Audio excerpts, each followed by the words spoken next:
ओम शांति। 16 जनवरी 2026 के ईश्वरीय महावाक्य है। पहले सुनते हैं मुरली का मुख्य पॉइंट्स। बाप दादा ने कहा, यहाँ मुख्य मेहनत केवल याद की है और कोई बाहरी तपस्या नहीं है। याद से ही आत्मा और शरीर दोनों ही नेचर क्यूअर होती हैं। यह रुद्र ज्ञान यज्ञ एक ही बार होता है जिसमें पुरानी सृष्टि स्वाहा होती है। आधे कल्प फिर कोई यज्ञ नहीं होगा क्योंकि रावण राज्य नहीं होगा। ज्ञान के बिना याद संभव नहीं है, इसलिए पहले समझ और फिर अभ्यास जरूरी है। ज्ञान याद का आधार बनकर आत्मा को मजबूत करता है। तीर्थ यात्राएं जिस्मानी होती हैं, लेकिन काम आने वाली यात्रा रूहानी है। मन मना भव की यात्रा ही आत्मा को घर और स्वर्ग ले जाती है। बाप की याद से आत्मा सच्चा सोना बनती है और ऊंचा पद पाती है। याद ही सबसे मीठा शब्द और सबसे बड़ा पुरुषार्थ है। संगम युग पर हर कर्म जिम्मेदारी से करना भविष्य का विधान बन जाता है, इसलिए हर कर्म यथार्थ विधि से करने की सावधानी रखनी है। यह क्लास इसलिए वंडरफुल है क्योंकि इसमें बच्चे, बूढ़े, साधु और गृहस्थ सभी एक साथ पढ़ते हैं। यह ईश्वर की यूनिवर्सल क्लास है जहां आत्मा की पढ़ाई होती है। मैं और मेरा बाबा की स्मृति से सारे बंधन समाप्त हो जाते हैं। एक बाबा याद रहा तो जीवन स्वतः बंधन मुक्त बन जाता है।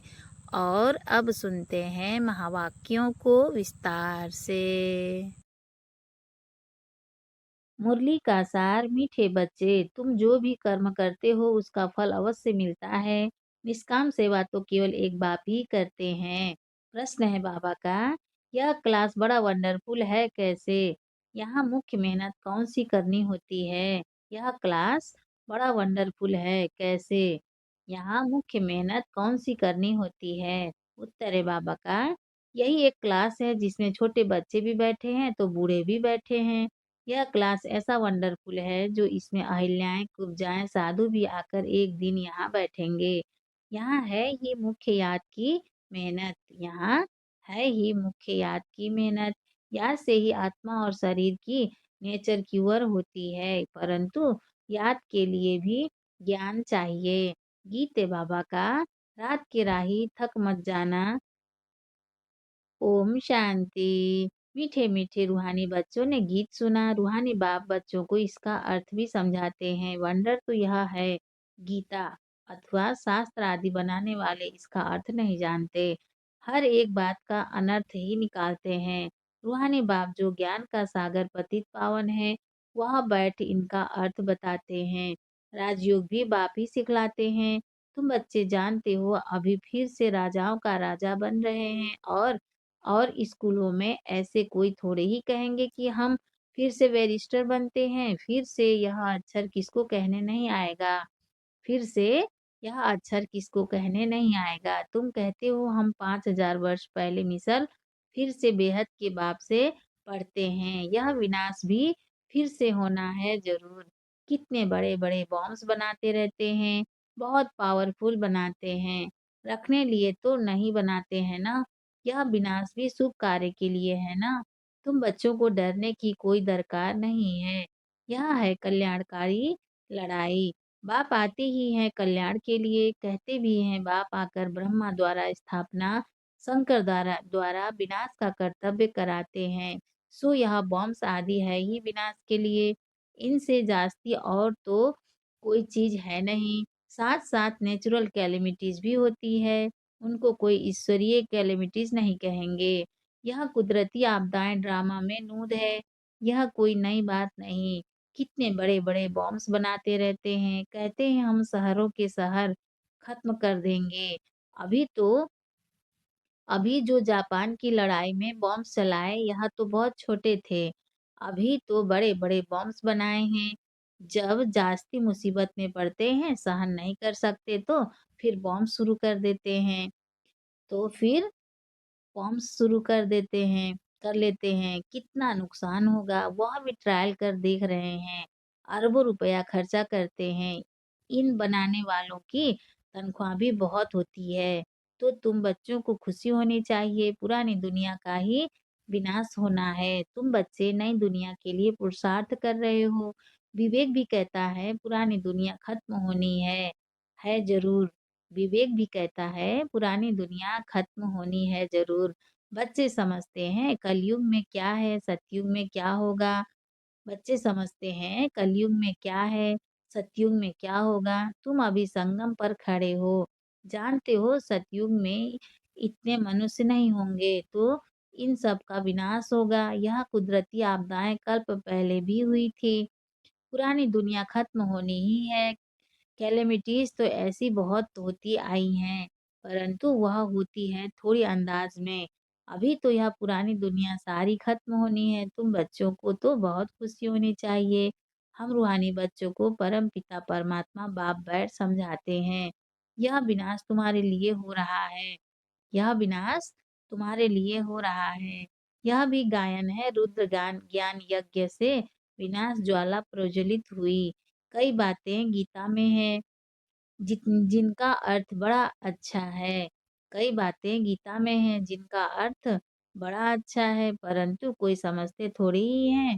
वह शांति मांगते रहते हैं। तुम कहते हो जल्दी विनाश हो तो हम जाकर सुखी होवें।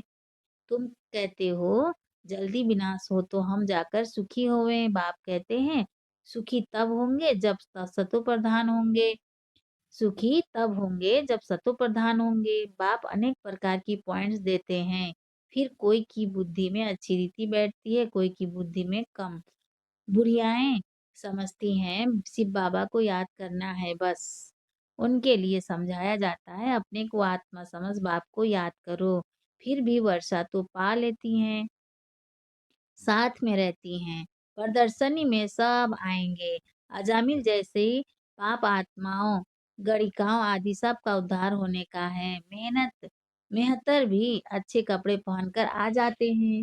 गांधी जी ने अछूतों को फ्री कर दिया। गांधी जी ने अछूतों को फ्री कर दिया। साथ में खाते भी हैं। बाप तो और भी मना नहीं करते हैं। बाप तो और भी मना नहीं करते हैं। समझते हैं इन्हों का भी उद्धार करना ही है। काम से कोई क्वेश्चन नहीं है। काम से कोई क्वेश्चन काम से कोई कनेक्शन नहीं है।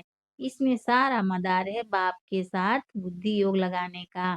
बाप को याद करना है। आत्मा कहती है मैं अछूत हूँ। अब हम समझते हैं हम सतो प्रधान देवी देवता थे। फिर पुनर्जन्म लेते लेते अंदर में आकर पतित बने हैं। फिर पुनर्जन्म लेते लेते अंत में आकर पतित बने हैं। अब फिर मुझ आत्मा को पावन बनना है। तुमको मालूम है सिंध में एक भिल्ली आती थी। तुमको मालूम है सिंध में एक भिल्ली आती थी। ध्यान में जाती थी, दौड़ कर आए मिलती थी। समझाया जाता था इनमें भी आत्मा तो है ना। आत्मा का हक है अपने बाप से वर्षा लेना। उनके घर वालों को कहा गया इनको ज्ञान उठाने दो। उनके घर वालों को कहा गया इनको ज्ञान उठाने दो। बोले हमारी बिरादरी में हंगामा होगा। डर के मारे उनको ले गए। तो तुम्हारे पास आते हैं, तुम किसको मना नहीं कर सकते हो। गाया हुआ है अबलाएं गणिकाएं भिलनियाँ साधु आदि सब का उद्धार करते हैं। साधु लोगों से लेकर भिलनी तक। साधु लोगों से लेकर भिलनी तक। तुम बच्चे अभी यज्ञ की सर्विस करते हो तो इस सर्विस से बहुत प्राप्ति होती है। तुम बच्चे अभी यज्ञ की सर्विस करते हो तो इस सर्विस से बहुत प्राप्ति होती है। बहुतों का कल्याण हो जाता है। दिन प्रतिदिन प्रदर्शनी सर्विस की बहुत वृद्धि होगी। बाबा बैजेस भी बनवाते रहते हैं। कहाँ भी जाओ तो इस पर समझाना है। यह बाप यह दादा यह बाप का वर्षा। अब बाप कहते हैं मुझे याद करो तो तुम पावन बन जाएंगे। गीता में भी है मामे कम याद करो। सिर्फ उनमें मेरा नाम उड़ाए बच्चे का नाम दे दिया है। भारतवासियों को भी यह पता नहीं है कि राधे कृष्ण का आपस में क्या संबंध है। उनके शादी आदि की हिस्ट्री कुछ भी नहीं बताते हैं। दोनों अलग-अलग राजधानी के हैं। यह बातें बाप बैठ समझाते हैं। यह अगर समझ जाए और कह दे कि शिव भगवानुवास तो सब उनको भगा दे। कहें तुम यह फिर कहाँ से लिखे हो? कहें तुम यह फिर कहाँ से सीखे हो? वह कौन सा गुरु है? कहें बीके हैं तो सब बिगड़ जाएँ, कहें बीके हैं तो सब बिगड़ जाएँ, इन गुरुओं की राजाई ही चट हो जाए।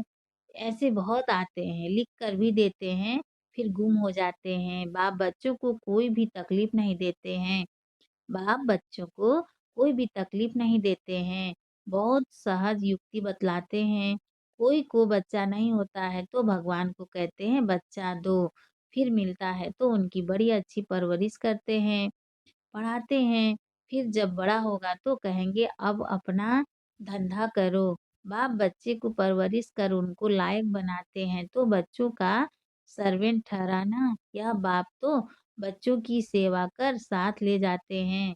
यह बाप तो बच्चों की सेवा कर साथ ले जाते हैं। वो लौकिक बाप समझेगा बच्चा बड़ा हो, अपने धंधे में लग जाए, फिर हम बूढ़े होंगे तो हमारी सेवा करेगा। यह बाप तो सेवा नहीं माँगते हैं। यह बाप तो सेवा नहीं माँगते हैं, यह है ही निष्काम। लौकिक बाप समझते हैं जब तक जीता हूँ, तब तक बच्चों का फर्ज है हमारी संभाल करना, यह कामना रखते हैं। यह बाप तो कहते हैं मैं निष्काम सेवा करता हूँ। यह बाप तो कहते हैं मैं निष्काम सेवा करता हूँ, हम राजाई नहीं करते हैं, मैं कितना निष्काम हूँ और जो कुछ भी करते हैं तो उसका फल उनको ज़रूर मिलता है। और जो कुछ भी करते हैं तो उसका फल उनको ज़रूर मिलता है। यह तो है सबका बाप। कहते हैं मैं तुम बच्चों को स्वर्ग की राजाई देता हूँ, तुम कितना उच्च पद प्राप्त करते हो। मैं तो सिर्फ़ ब्रह्मांड का मालिक हूँ, सो तो तुम भी हो, परंतु तुम राजाई लेते हो और गँवाते हो। हम राजाई नहीं लेते हैं, ना गँवाते हैं। हमारा ड्रामा में यह पार्ट है। तुम बच्चे सुख का वर्षा पाने का पुरुषार्थ करते हो, बाकी सब सिर्फ शांति माँगते हैं। तो गुरु लोग कहते हैं, सुख काग-विष्ठा समान है, इसलिए वह शांति ही चाहते हैं। वह यह नॉलेज उठा न सके, उनको सुख का पता ही नहीं है। बाप समझाते हैं, शांति और सुख का वर्षा देने वाला एक मैं ही हूँ। शांति और सुख का वर्षा देने वाला एक मैं ही हूँ। सतयुग त्रेता में गुरु होता नहीं, वहाँ रावण ही नहीं, वह है ही ईश्वरीय राज्य। यह ड्रामा बना हुआ है, यह ड्रामा बना हुआ है। यह बातें और किसकी बुद्धि में बैठेगी नहीं। तो बच्चों को अच्छी रीति धारण कर और ऊंच पद पाना है। अभी तुम हो संगम पर, अभी तुम हो संगम पर, जानते हो नई दुनिया की राजधानी स्थापन हो रही है, तो तुम हो ही संगम युग पर, बाकी सब है कलयुग में। वह तो कल्प की आयु ही लाखों वर्ष कह देते हैं। घोर अंधियारे में है ना, गाया भी हुआ है, कुंभकर्ण की नींद में सोए पड़े हैं। विजय तो पांडवों की गाई हुई है।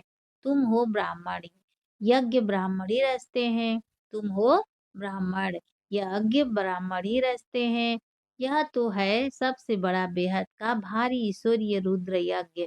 वह हद के यज्ञ अनेक प्रकार के होते हैं, यह रुद्र यज्ञ एक ही बार होता है। सतयुग त्रेता में फिर कोई यज्ञ होता नहीं, क्योंकि वहाँ कोई आपदा आती आदि की बात नहीं। वहाँ है सब हद के यज्ञ। यह है बेहद का, यह बेहद का बाप का रचा हुआ यज्ञ है, जिसमें बेहद की आहुति पड़नी है। फिर आधा कल्प कोई यज्ञ नहीं होगा। वहाँ रावण राज्य ही नहीं। रावण राज्य शुरू होने से फिर यह सब शुरू होते हैं। बेहद का यज्ञ एक ही बार होता है, बेहद का यज्ञ एक ही बार होता है। इनमें यह सारी पुरानी सृष्टि स्वाहा हो जाती है। यह है बेहद का रुद्र ज्ञान यज्ञ। इसमें मुख्य है ज्ञान और योग की बात। योग अर्थात याद। याद अक्षर बहुत मीठा है, योग अक्षर कॉमन हो गया है। योग का अर्थ कोई नहीं समझते हैं, तुम समझा सकते हो। योग अर्थात बाप को याद करना है। बाबा आप तो हमको वर्षा देते हैं बेहद का। आत्मा बात करती है, बाबा आप फिर से आए हो, हम तो आपको भूल गए थे। आपने हमको बादशाही दी थी, अब फिर आकर मिले हो। आपकी श्रीमत पर हम जरूर चलेंगे। ऐसे ऐसे अंदर में अपने साथ बातें करनी होती है। बाबा आप तो हमें बहुत अच्छा रास्ता बताते हो, हम कल्प-कल्प भूल जाते हैं। अभी बाप फिर अभूल बनाते हैं, इसलिए अब बाप को ही याद करना है। याद से ही वर्षा मिलेगा। मैं जब सम्मुख आता हूँ, तब तुमको समझाता हूँ। तब तक गाते रहते हैं, तुम दुःख हरता, सुख करता हो। महिमा गाते हैं, परंतु न आत्मा को न परमात्मा को जानते हैं। अभी तुम समझते हो, इतनी छोटी बिंदी में अविनाशी पाठ नुदा हुआ है। यह भी बाप समझाते हैं, उनको कहा जाता है परम पिता परमात्मा अर्थात परम आत्मा। बाकी कोई बड़ा हजारों सूर्य मिसल नहीं हूँ। बाकी कोई बड़ा हजारों सूर्य मिसल नहीं हूँ। हम तो टीचर मिसल पढ़ाते रहते हैं। कितने ढेर बच्चे हैं। यह क्लास तो देखो कितना वंडरफुल है। कौन-कौन इसमें पढ़ते हैं। अबलाएं, कुब्जाएं, साधु भी एक दिन आकर बैठेंगे। बुढ़ियाएं, छोटे बच्चे आदि सब बैठे हैं। ऐसा स्कूल कभी देखा? यहाँ है याद की मेहनत। यह याद ही टाइम लेती है। यह याद ही टाइम लेती है। याद का पुरुषार्थ करना, यह भी ज्ञान है ना। याद के लिए भी ज्ञान, याद के लिए भी ज्ञान, चक्र समझाने के लिए भी ज्ञान। नेचुरल सच्चा सच्चा, नेचर क्यूअर इसको कहा जाता है। तुम्हारी आत्मा बिल्कुल प्योर हो जाती है। वह होती है शरीर की क्यूअर। यह है आत्मा की कीवर। आत्मा में ही खाद पड़ती है। सच्चे सोने का सच्चा जेवर होता है। अभी यहाँ बच्चे जानते हैं शिव बाबा सम्मुख आया हुआ है। बच्चों को बाप को जरूर याद करना है। बच्चों को बाप को जरूर याद करना है। हमको अब वापिस जाना है। इस पार से उस पार जाना है। बाप को, वर्षे को और घर को भी याद करो। बाप को, वर्षे को और घर को भी याद करो। वहाँ है स्वीट साइलेंस होम। दुख होता है अशांति से। दुख होता है अशांति से। सुख होता है शांति से। सतयुग में सुख शांति संपत्ति सब कुछ है। वहाँ लड़ाई झगड़े की बात ही नहीं। बच्चों को यही फुरना होना चाहिए। हमको सत्व प्रधान सच्चा सोना बनना है। तब ही ऊंच पद पाएंगे। यह रूहानी भोजन मिलता है, उसको फिर उगारना चाहिए। आज कौन सी मुख्य पॉइंट सुनी? आज कौन सी मुख्य पॉइंट सुनी? यह भी समझाया यात्राएं दो होती हैं, रूहानी और जिस्मानी। यह रूहानी यात्रा ही काम आएगी। भगवानुवाच मन मना भव। अच्छा, मीठे मीठे सिकिल्दे बच्चों प्रति माता पिता बाप दादा का याद प्यार और गुड मॉर्निंग। रूहानी बाप की रूहानी बच्चों को नमस्ते। हम रूहानी बच्चों की रूहानी माता पिता बाप दादा को याद प्यार गुड मॉर्निंग। नमस्ते बाबा, नमस्ते बाबा, नमस्ते बाबा। शुक्रिया बाबा, शुक्रिया। धारणा के लिए मुख्य सार है, फर्स्ट पॉइंट है बाबा का, यह विनाश भी शुभ कार्य के लिए है, इसलिए डरना नहीं है। कल्याणकारी बाप सदा कल्याण का ही कार्य कराते हैं। इस स्मृति से सदा खुशी में रहना है। सेकेंड पॉइंट है बाबा का, सदा एक ही फुरना रखना है कि सतो प्रधान सच्चा सोना बन ऊंच पद पाना है। जो रूहानी भोजन मिलता है उसे उगारना है। वरदान है बाबा का, स्वयं को जिम्मेवार समझकर हर कर्म यथार्थ विधि से करने वाले संपूर्ण सिद्धि स्वरूप भव। स्वयं को जिम्मेवार समझकर हर कर्म यथार्थ विधि से करने वाले संपूर्ण सिद्धि स्वरूप भव। विस्तार है, इस समय आप संगम युगी श्रेष्ठ आत्माओं का हर श्रेष्ठ कर्म सारे कल्प के लिए विधान बन रहा है। तो स्वयं को विधान के रचयिता समझकर हर कर्म करो। इससे अलबेलापन स्वतः समाप्त हो जाएगा। संगम युग पर हम विधान के रचयिता जिम्मेवार आत्मा है। इस निश्चय से हर कर्म करो तो यथार्थ विधि से किए हुए कर्म की संपूर्ण सिद्धि अवश्य प्राप्त होगी। स्लोगन है बाबा का, सर्वशक्तिमान बाप साथ हो तो माया पेपर टाइगर बन जाएगी।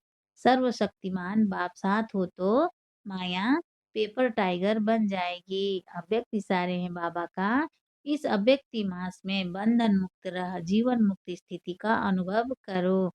विस्तार है, सदा जीवन मुक्त रहने का सहज साधन है मैं और मेरा बाबा, क्योंकि मेरे मेरे का ही बंधन है।